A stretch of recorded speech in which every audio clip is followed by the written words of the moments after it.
Hello everybody. The planetary alignment starting from 11th May 2026 is actually a rare and explosive heavyweight configuration. See, when multiple planets occupy their own signs or the signs of exaltation or their own nakshatras, it creates what is called as a full power environment.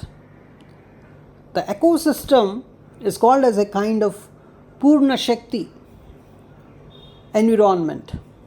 So,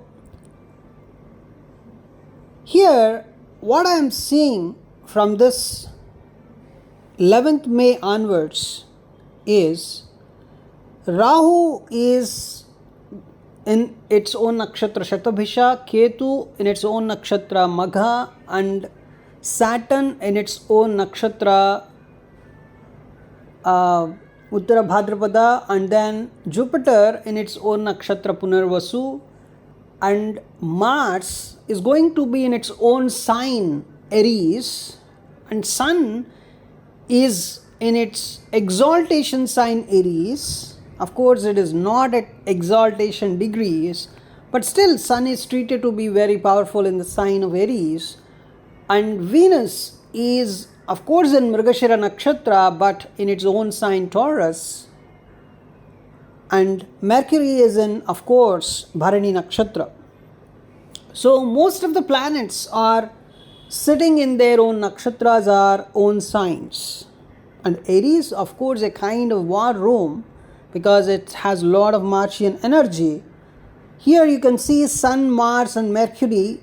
So the most critical alignment is in Aries. So the sign of warrior and the new beginnings basically. So here Sun is a kind of very strong. It has a very good strength, and Sun represents kings, presidents and top tier leadership in mundane astrology. So we can expect some world leaders to be uncompromising, ego driven, or you can say they are highly decisive.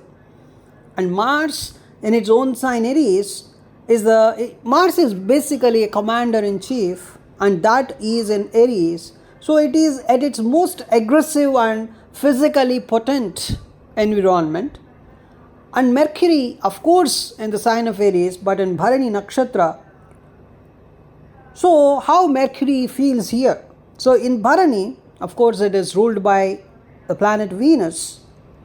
It is not weak, but it is very intense, because Bharani is a very dreadful and intenseful nakshatra. And Bharani is symbolized by Yama rules. It's a very intensified rules, very constraint oriented rules. Even when the universe, the life spark was born in the Ashwini Nakshatra, it was nourished by a very hard and strict rules in the Bharani Nakshatra. So we can expect here communication is going to be very blunt, because Yama is the ruler of Bharani. Yama means the rules, very strict rules. See, when the life spark was born and you have to nourish that life spark at any cost, and you are setting up some rules, a kind of cosmic Om you are setting up in Bharani, and then the cosmic Om has strict rules because it has to nourish the life spark. So Bharani rules are very strict. That's why Yama is treated to be the deity of that particular nakshatra. So as Mercury is in Bharani, you can expect communication is going to be very blunt, very surgical. Mercury generally represents diplomacy factor. And here diplomacy is being forced through a narrow passage. That is the Bharani Nakshatra.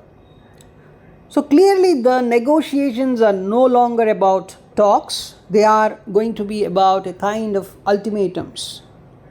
That is a kind of communication we can expect when Mercury is in Bharani Nakshatra. So here the fire, the whole Mars, Sun, the two fiery planets they are burning in Aries. Other planets are providing a kind of rigid structure, especially Jupiter and Punarvasu in its own nakshatra, promoting a kind of return of the light. So this generally suggests that while there is a kind of war, there is also a very strong legal or moral justification used by all sides, because Jupiter is that moral justification. And the Saturn in Uttara Bhadrapada, I am feeling the Saturn is in its own nakshatra and it is signifying deep, cold and calculated long-term strategy. So it's not going to be a very hot-headed war, because Saturn is in its own nakshatra. It is a kind of systematic or a kind of restructuring of the global power. That is the kind of war I am expecting. And as we discussed, Rahu and Ketu are also in their own nakshatra, so this strengthens the karmic nature of the time, because Rahu and Ketu are the biggest karmic planets.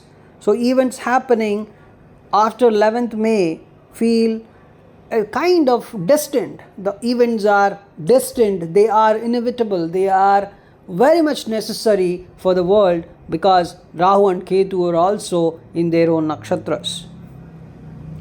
So I'm seeing this Mars and Sun fire in Aries, it's extreme heat, it's a military alpha energy, we can say. You can clearly expect some direct high intensity military oriented operations from 11th May onwards. So this is not a proxy phase, it is a face-to-face confrontation. And Venus is in Taurus, so stability in resources and finance can be expected, because Venus is in Taurus.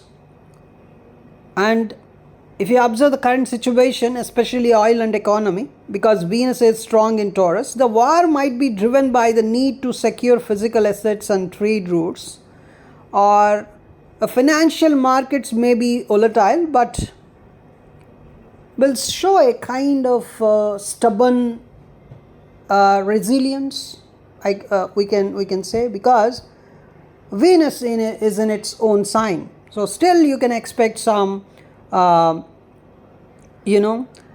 there's a kind of the financial markets definitely will show a kind of stubborn resilience. And another important thing is Mercury is in Bharani Nakshatra. It is also representing a birth of a new order through some kind of pain, because Bharani is very much famous for giving birth to through some kind of strict rules, a new order, definitely. So you can expect, especially Mercury represents treaties among the countries, so Bharani represents the transition from life to death, kind of a new transformation, or from death to life. That is also a very big transformation. So very clearly it is representing death of old alliances and the birth of a new, completely fresh alliances and treaties among the countries. Kind of a red alert period for the world, with nearly all planets are in their high dignity. They are very strong. Every planet is strong. And the current USA, Israel and Iran war, USA will likely take a very aggressive leading stance, but Saturn's position here in Uttara Bhadrapada is suggesting they are also facing a massive internal or structural burden. And Mercury is in a Mars ruled sign like Aries and a Venus ruled nakshatra like Bharani, so we can expect the use of highly sophisticated or a very creative weaponry or some kind of cyber attacks that target the nations. So I don't see any kind of neutrality here, because all the planets are very strong. They are demanding the sides. They are expecting every country to take a very clear side. So definitely the world will likely split into very clear polarized groups. There's no middle ground at all. I don't see any middle ground, because all the planets are very strong. They are expecting all the nations to take clear sides. So this is the energy from 11th May onwards. Thanks for watching this video.